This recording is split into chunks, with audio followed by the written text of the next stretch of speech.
Salvete. This is the final part of the audiobook of Filia Regis et Monstrum Horribile, a Latin novella by Andrew Olympi. It's an adaptation of the story of Cupid and Psyche by Apuleius.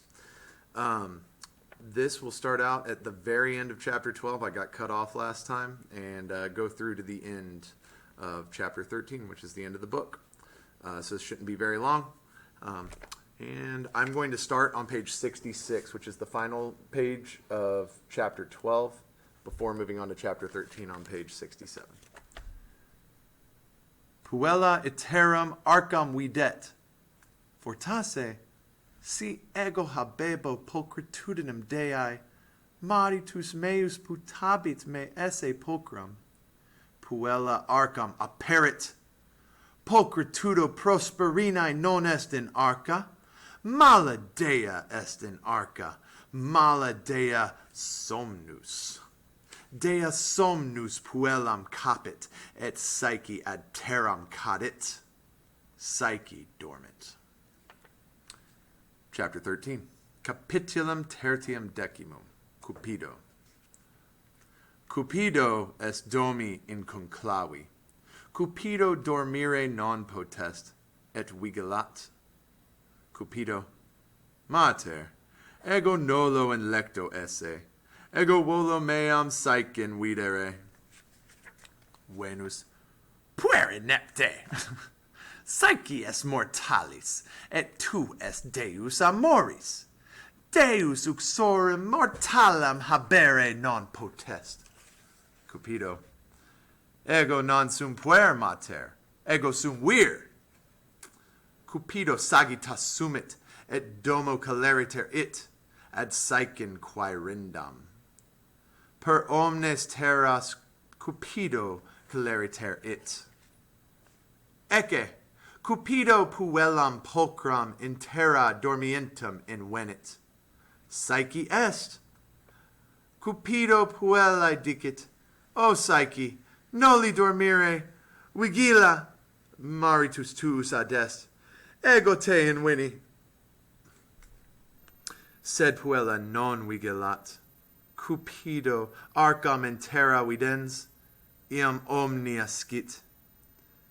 Deus putat, mater mea Psyche necare volt, in Deus arcam sumit et vocat. O mala Dea somnus, noli meae puellae inuriam facere, necesse est tibi in arcam ire. In Cupido est iratus, et Dea somnus cupidinem timet. Perteritas somnus in arcam it. Psyche se movet, et vigilat. Puella Deum pulchrum videt, et ea cupidini dicit. O marite, tu me invenisti, cur tu habiit, tu dixisti amorum cum suspicione habitare non posse. Marite, ego suspicionem non habeo, ego per omnes terras iter feci ad te quaerindum. Cupido, o puella, ego te semper amabo, ego eram perteritus, et ego eram ineptus, ignosce mihi, puella mea, ego volo te esse uxorum meum. Go away, Google. Psyche non credit, quid audiat. Ea Deo amoris dicit. Cupido, ego sum puella mortalis, et tu es Deus. Deus non potest habere uxorum mortalem.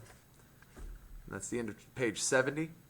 Going on page 71, chapter 14. Capitulum quartum decimum, in Olympo. Deus amoris ad caelum celeriter it, ad regum deorum quaerindum. Jupiter rex deorum in caelo in Olympo habitat. Cupido regi omnia dicit. Rex deorum non volt puellam semper esse tristum. Jupiter ipse multas puellas mortales in terra amabat.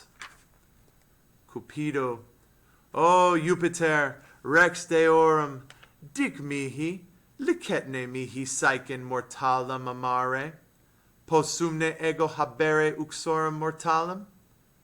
Non potest, Jupiter inquit, sed ego concilium habeo. Mercurius, nuntius deorum, ex Olympo ad terram caleriter it. Nuntius puellam invenit, et Deus et edicit. O puella, Cupido te in caelo in Olympo videre volt. Mercurius puellam per caelum fert ad Olympum. Oh, I'm going to have to pause this real quick. Sorry about that. Had a phone call. I'm not sure where I left off. So I'm just going to start where Mercury takes her up to Mount Olympus. At the top of page 73. Mercurius puellam per caelum fert ad Olympum. Omnes Dei et Dei sunt in Olympo. Est magnum convivium. Mercurius puellae aliquid dat.